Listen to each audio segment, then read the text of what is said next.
Iyalah, gimana lagi? Kita udah apa ini untuk kelanjutannya nanti nih? Gimana nih?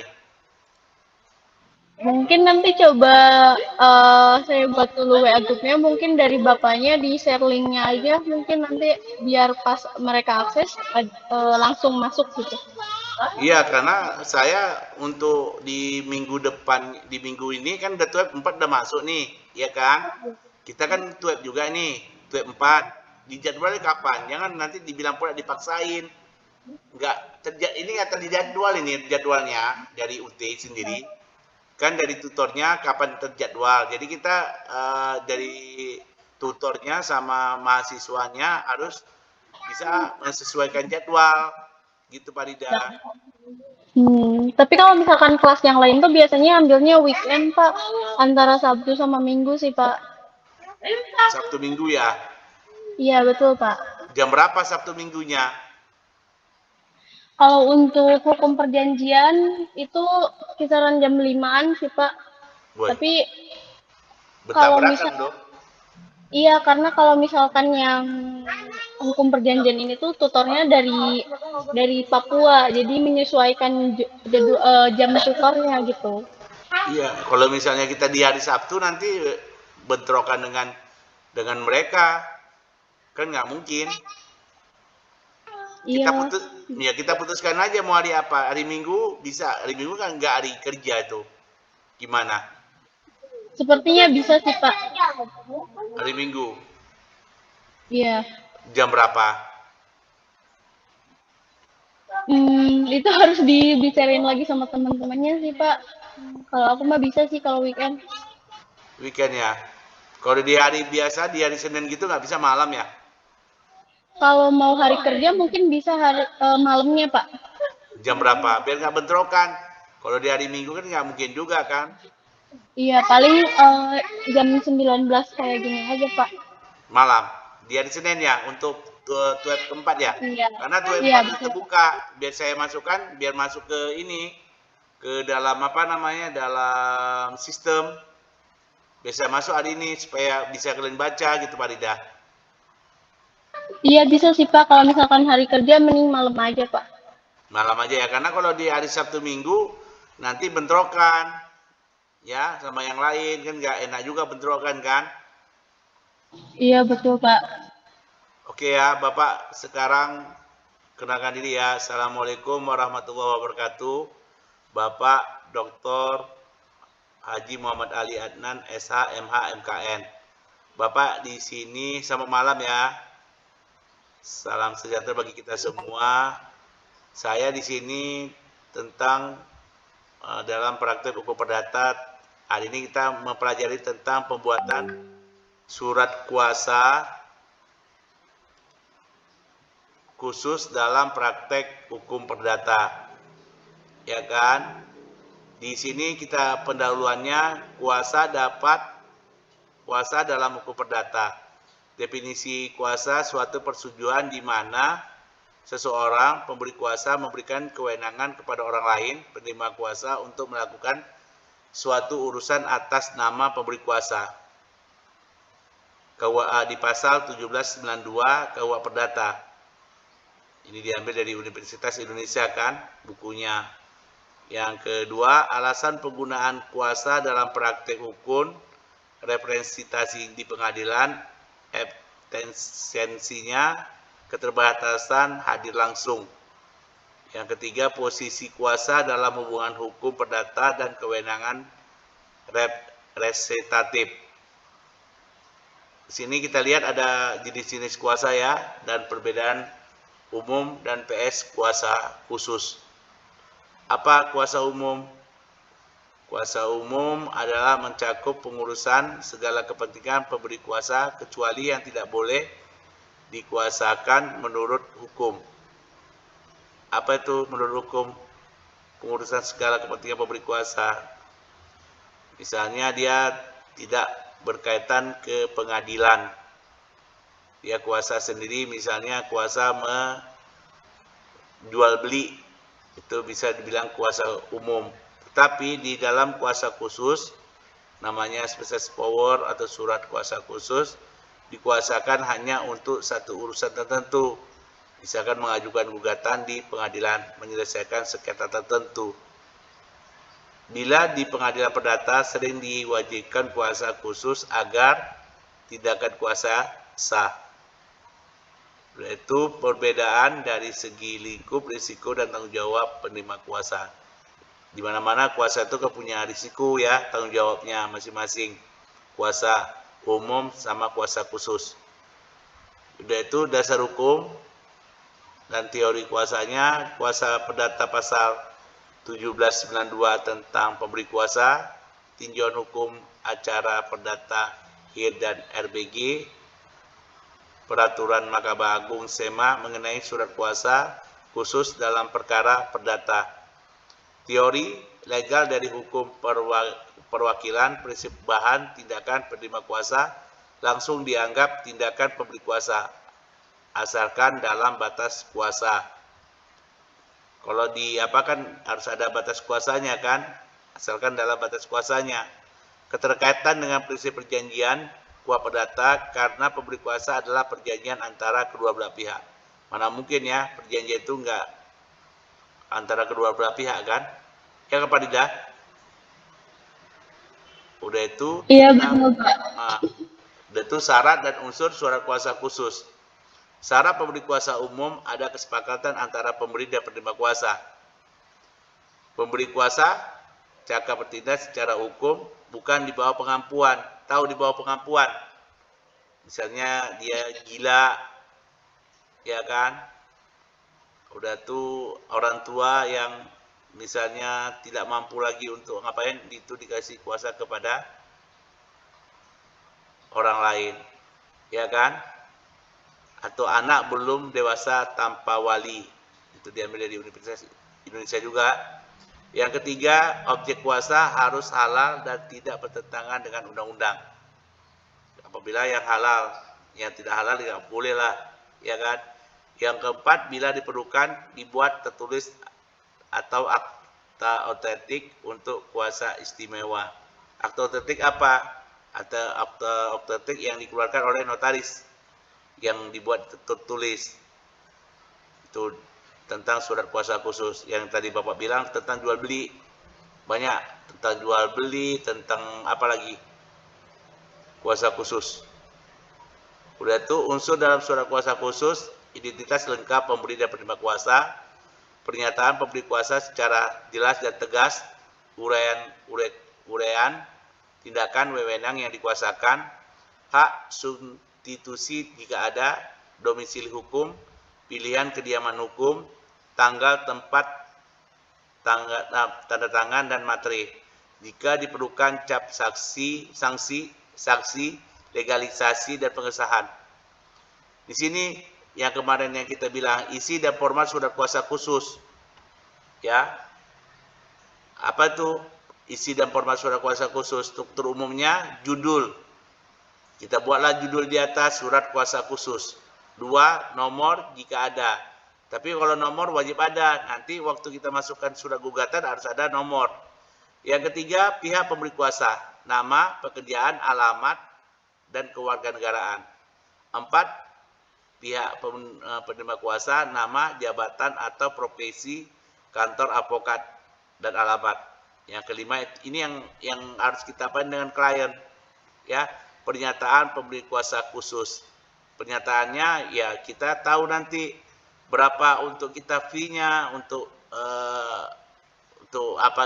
biaya ongkos kita, biaya pekerjaan kita berapa di sini, kita buat pernyataan khusus. Tapi kita di intinya tentang format pembuatan surat kuasa khusus ya Pak Dida. Untuk yang lainnya, yaitu yang keenam, uraian tindakan wewenang kuasa secara rinci. Kita buat itu. Yang ketujuh, hak substitusi atau opsional. Yang kedelapan, domisili hukum. Yang kesembilan, konsulut penutup, tanda tangan materai saksi jika diperlukan. Contoh paragraf kuasa yang sering dipakai dalam praktek perdata adalah pengajuan gugatan, pembuktian banding, kasasi. Di sini yang Bapak yang kemarin dibilang yang punya Pak Dida. Contoh isi kuasa.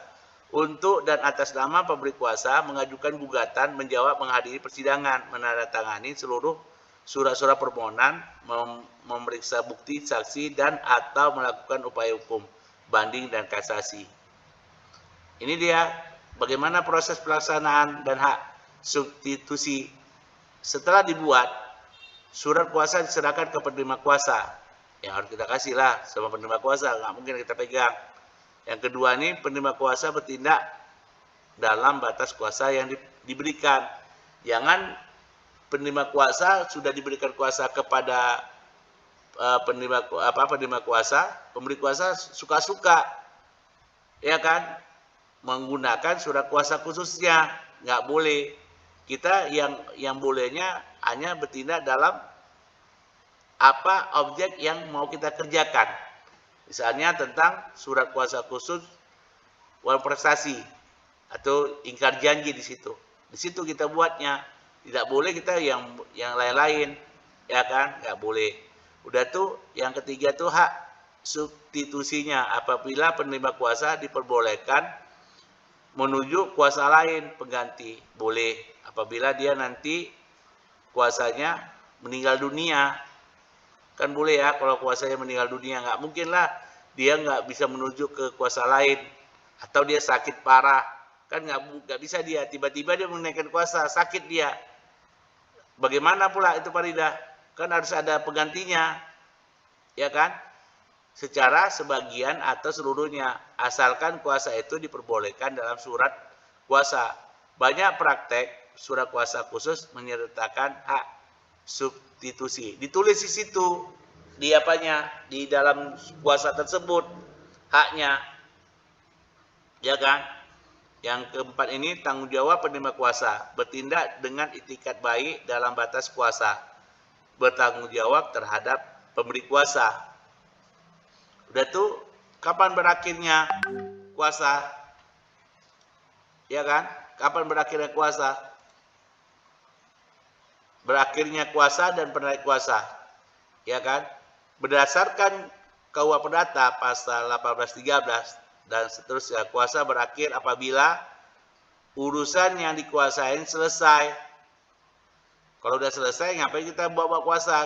Pasti nanti kita akan penarian atau pencabutan kuasa.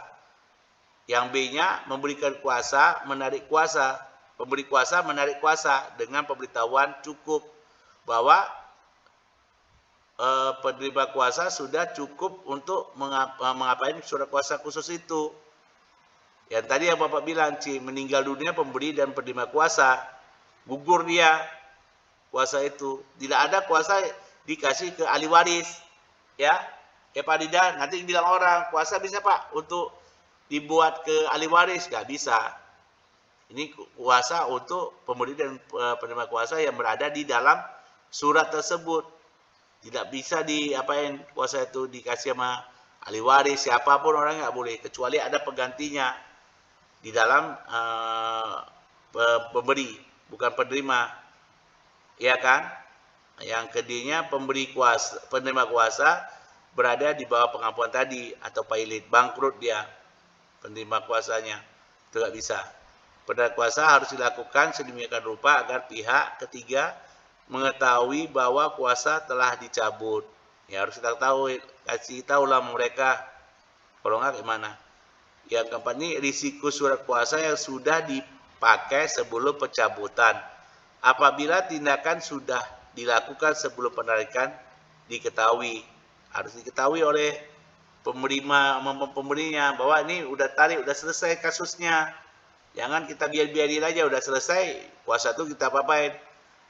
Lebih bagus lagi kalau surat kuasa itu ditulis sudah berakhir atau kita minta pencabutannya juga biar enak. Jangan sampai kuasa itu sampai seumur hidup, ya. Udah tuh hambatan kesalahan umum dalam surat kuasa. Kuasanya yang tidak jelas, samar dalam wewenang tindakan di luar kuasa. Batal demi hukum. Kuasa itu nggak jelas tujuannya apa, yang dibuat apa, ya kan nggak bisa kan? Yang kedua tuh tidak mencantumkan domisili hukum, kuasa mungkin tidak dapat digunakan di pengadilan. Ya tadi yang Bapak bilang, kuasa yang nggak bisa digunakan di pengadilan, misalnya kita beri kuasa untuk prestasi kerja, tapi kita buat itu surat kuasa khusus untuk jual beli, nggak boleh, mana bisa digunakan. Malah tidak mencantumkan domisili hukumnya. Misalnya domisili hukumnya di kejadiannya di Jakarta misalnya, tapi kita gugat di Medan, nggak boleh kan? Nggak boleh dia harus di mana tempat perkara itu diajukan, ya. Jangan diajukan misalnya di Jakarta, kita mengajukan di Medan, di mana tempat domisili hukumnya. Udah paham ya Pak Dida ya? Bisa. Jangan nanti payah. Yang ketiga ini tidak ada hak substitusinya di pengadilan, digunakan bila perlu, tidak ada hak substitusi bila diperlukan. Yang keempat ini tanda tangan dan materai yang tidak sah atau kurang. Jangan nanti materinya kurang pula kan, materai. Tanda tangannya hanya satu orang aja yang tanda tangan, yang lainnya nggak tanda tangan, ya nggak boleh juga. Harus semuanya di hadapan itu harus ada materinya. Kalau nggak ada nggak salah, itu kurang dia. Tidak melakukan pemberitahuan penarik kuasa dengan memadai jika dicabut. Nggak boleh lah kita memberi kuasa kepada orang, tapi kita nggak bilang penarikan, hanya sepihak kita. Kita bilang aja udah cabut, udah selesai. Itulah tadi gunanya untuk membuat pernyataan. Di awal kita penandatanganan sama klien harus kita bilang, objeknya apa Pak? Misalnya mau prestasi tentang fokus kuasa yang fakta kasus ya yang kita baca di UT ya. Kita baca, kita ulas apa yang ngapain. Udah itu penerima kuasa bertindak di luar batas kuasa, tanggung jawab kepada pemberi kuasa. Ya, penerima kuasa bertindak di luar batas kuasa. Ya nggak boleh lah. Mana boleh di luar batas kuasanya kita kasih yang lain-lain. Itu nggak boleh juga. Kepada pemberi kuasa nggak boleh. Itu tadi kesimpulannya ya.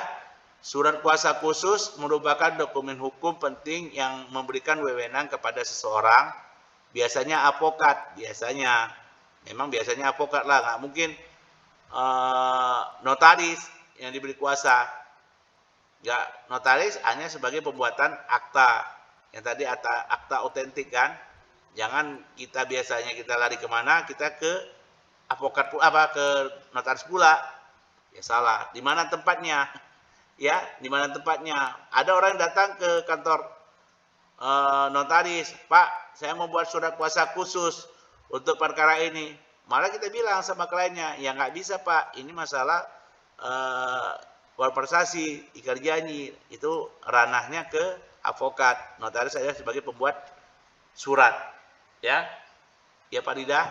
Yang kedua ini pemberi kuasa diatur dalam pasal 1792 garis 1819 KUH Perdata dan wajib memenuhi secara formil serta material agar sah secara hukum.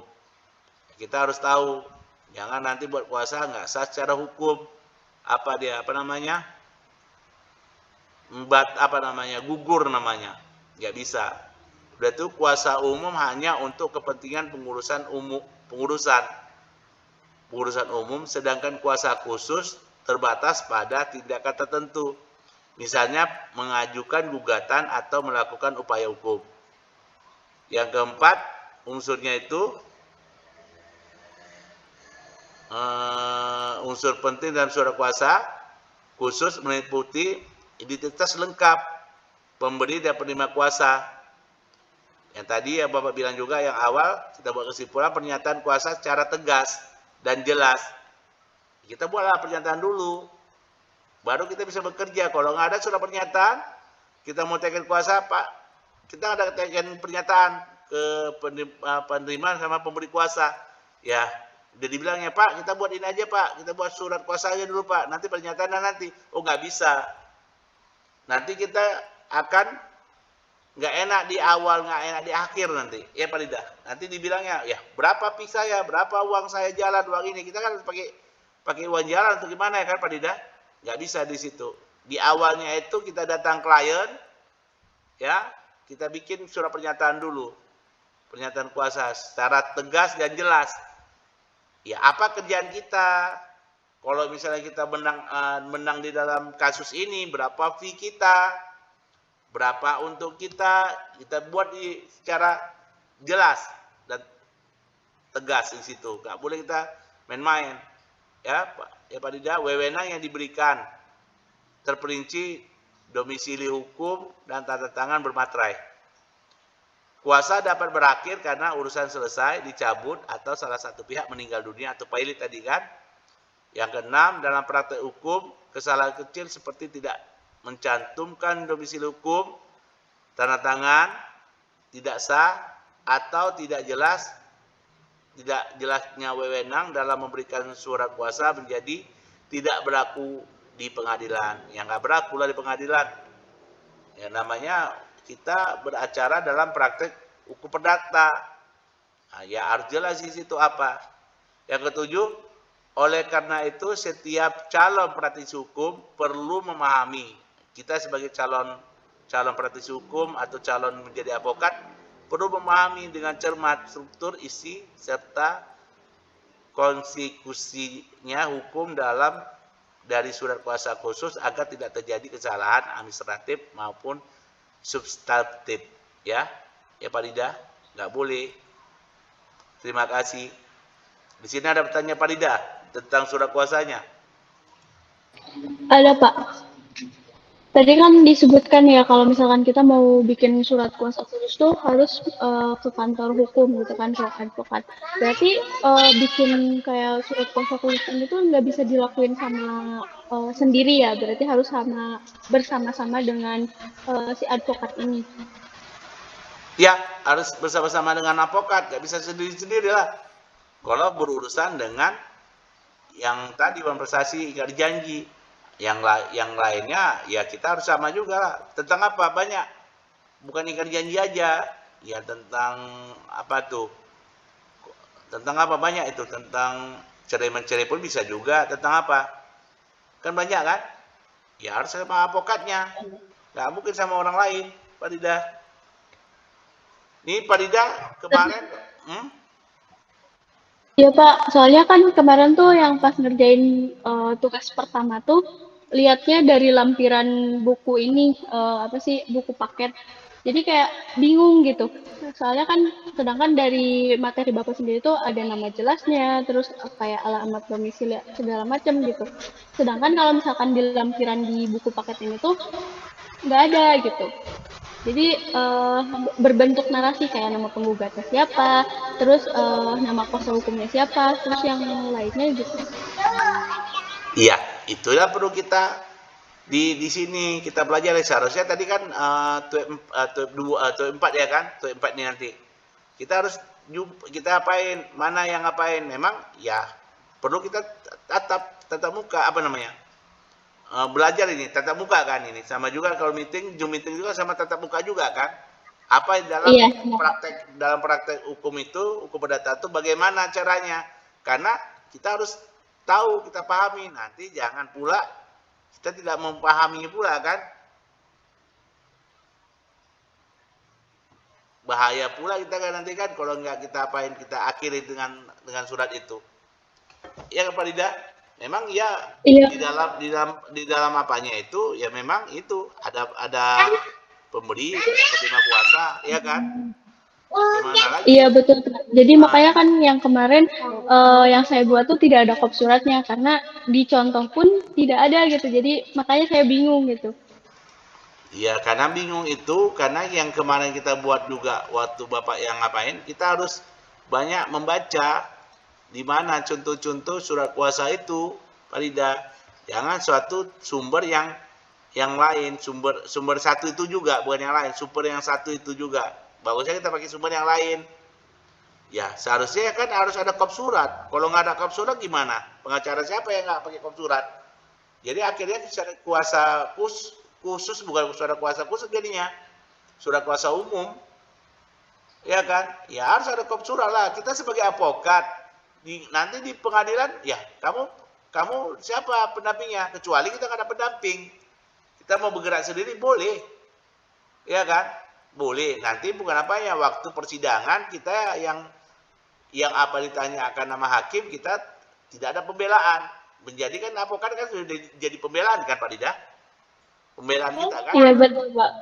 Nah, kalau kita boleh aja kita sendiri. Ini kan untuk apa? Yang surat itu. Kita harus jelaskan surat itu. Kalau nggak ada kop suratnya, apa untuk pribadi kita atau untuk siapa gitu loh. Iya kan? Oke baik. Iya, Nah, aku udah paham. Ternyata itu yang membedakan antara surat kuasa khusus sama surat kuasa umum ya Pak. iya, Karena yang kalian buat itu kuasa umum bukan khusus. Kalau kuasa khusus itu harus ada kop suratnya. Ya oke kan Pak Pak. Dida? Ada yang bertanya lagi Pak Dida tentang ini. Karena punya Pak Dida kemarin, kita lihat bahasnya, kita bahas dengan materi yang kemarin Pak Dida buat. Banyak yang Bapak kasih komentar itu ya. Nah, jadi biar apa? Biar tahu. Nanti kita sudah tahu di lapangan. Salah pula kita membuat surat itu kan nggak enak. Ya kan? Jadi kita nggak bisa praktek hukum perdata jadinya. Iya Akhirnya, Pak, betul. ah, Betul. akhirnya jadi apa jadinya? Jadi kabur jadinya. Kabur kali.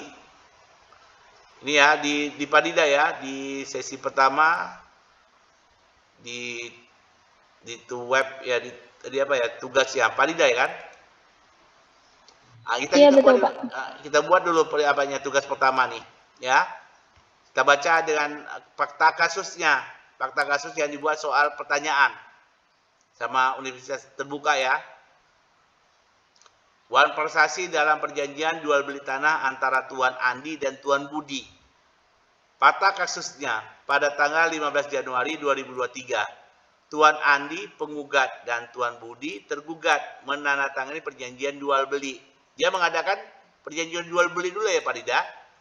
Sebidang tanah seluas 1000 meter persegi yang terletak di Kecamatan Cisarua, Bogor. Dalam perjanjian tersebut disepakati bahwa harga tanah adalah sebesar 1 miliar rupiah. Pembayaran dilakukan dalam 2 tahap. Ya Pak Dida. Tahap pertama dia mengasih uang muka 300 juta. Dibayar pada saat penandatangan. Ya kan? Saat ditandatangani atau saat di penandatanganan. Ya kan? 300 juta dibayarnya uang mukanya. Tahap keduanya sebesar 700 juta dibayar paling lambat 3 bulan setelah penandatanganan. Setelah pembayaran lunas, Tuan Andi akan menyerahkan sertifikat dan memproses balik nama ke atas nama Tuan Budi. Jadi Tuan Budi diserahkan. Namun hingga 6 bulan setelah perjanjian, Tuan Budi tidak melunasi pembayaran sebagaimana disepakati. Tuan Andi telah mengirimkan 2 kali surat teguran somasi, tetapi tidak diindahkan. Inilah yang kita pain. Surat teguran somasi. Dia surat teguran somasi hanya sendiri atau berdasarkan dengan advokatnya. Ya. Yang ini yang bisa kita sama-samarin nggak jelas atau gimana. Dia memberikan 2 kali surat teguran somasi tetapi tidak diindahkan. Tuan Budi beralasan bahwa ia belum mendapati pinjaman dari bank dan meminta waktu tambahan. Namun Tuan Andi merasa dirugikan karena tanah tersebut sudah tidak bisa dijual kepada pihak lain dan mengalami kerugian. Nah, ya, buatlah surat kuasa penggugat. Bagaimana surat kuasa penggugatnya? Di Padida mana? Padida. Di apa nomor berapa Padida? Ini Padida. Padida Ajis namanya kan? Iya betul Pak. Ini kita baca punya Padida. Ya. Di sini dibikin surat kuasa. Ada pula saya bertanda bahwa ini Tuan Andi. Ya kan? Adalah hal ini bertindak dan atas selaku pribadi dan wewenang. Pribadi pula dia selaku pribadi. Sementara ini surat kuasa khusus. Inilah yang kemarin Bapak bilang. Ini surat kuasa biasa tuh, surat kuasa khusus yang diminta dengan fakta kasus, surat kuasa khusus kan? Ya kan Pak Dida? Iya betul Pak.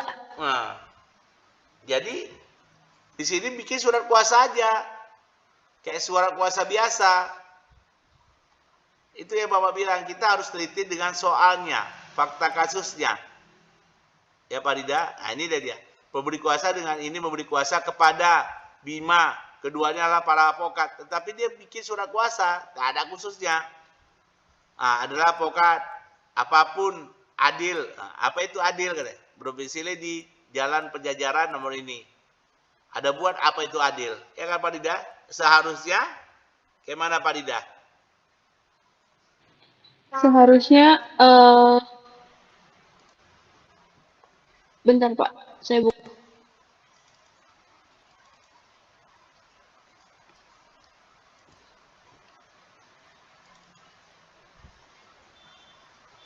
Seharusnya kayak mana Pak Dida? Seharusnya dia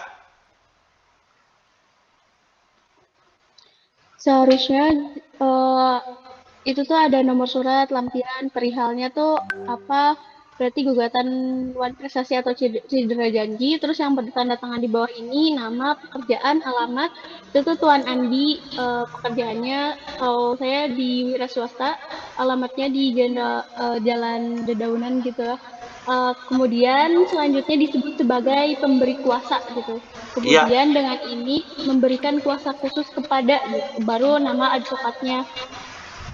iya itu dia. Bukan yang tadi yang punya apa? Yang punya Pak Dida tadi kan? Apa itu adil? Apa itu adil? Mana mungkin apa itu adil? Jadi samar-samar dia, ya kan Pak Dida? Sama-sama apa itu adil? Ini pun diperbaiki juga sama Pak Dida karena kemarin sistem pula yang terganggu juga kan. Nah, jadi ini tadi surat kuasa khusus kita buat nomornya ya Pak Dida buat nomor.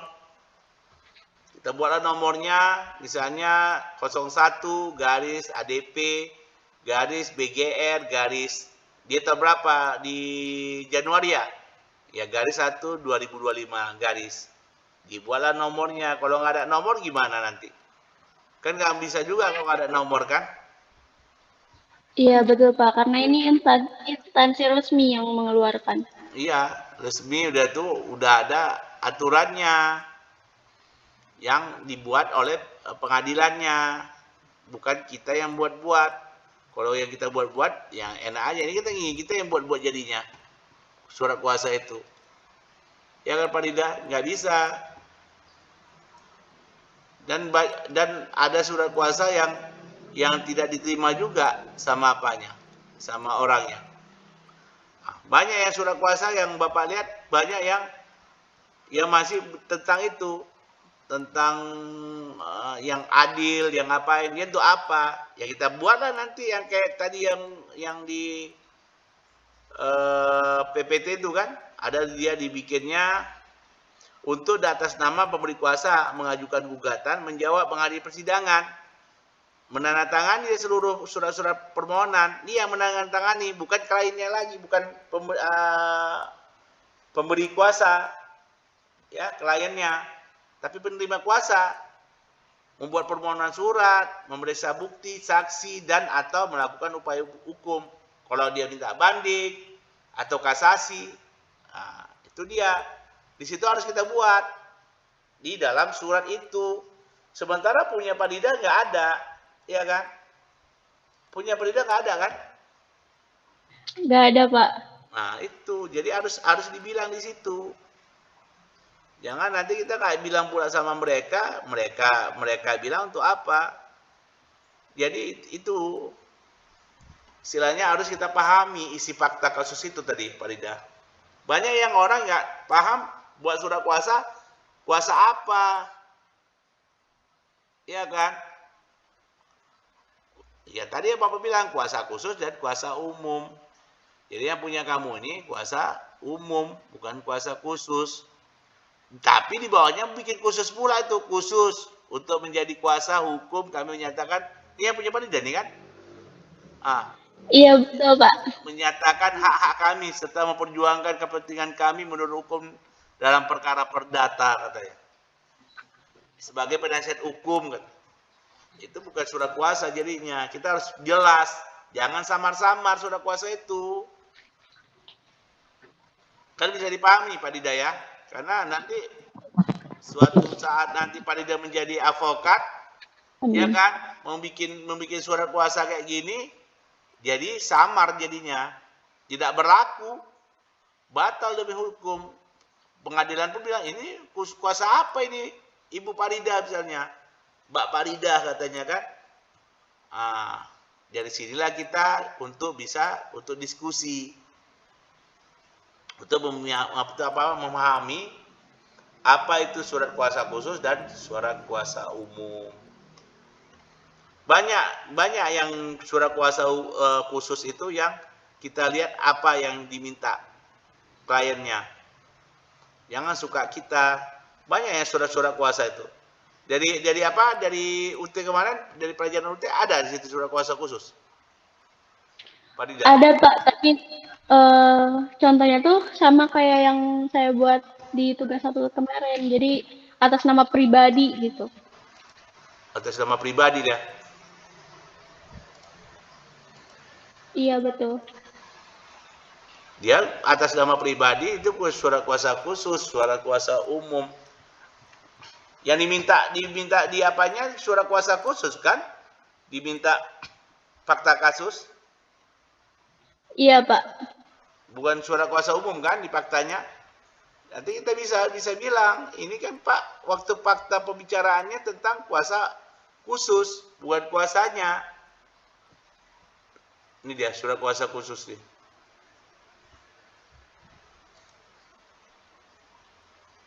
Ini membuat sumbernya. Siapa Halo semuanya, kali nih. ini kita akan bahas surat kuasa khusus yang digunakan dalam persidangan perdata. Nah, bagi kamu mahasiswa ilmu hukum Universitas Terbuka yang mengambil praktik pengalaman beracara, kamu juga wajib baca modul hukum perdata, hukum perjanjian. Bapak, tapi share screen-nya masih stuck di PPT. Apanya? Share screen. Skripnya. Itu tadi yang Bapak baca, apa tadi surat kuasa khusus? Kan di situ ada udah surat kuasa khusus dalam persidangan perdata. Teori dan susunannya. Ada kan di apanya, di ininya. Di dalam materinya. Iya Ya ada kan? Pak. Hah? Ada kan? Ada. Ada. Nah, itu kan mereka membilangkan di situ surat kuasanya. Mana kita lihat ya tadi, surat kuasa tadi yang kita lihat di dalam PPT, dalam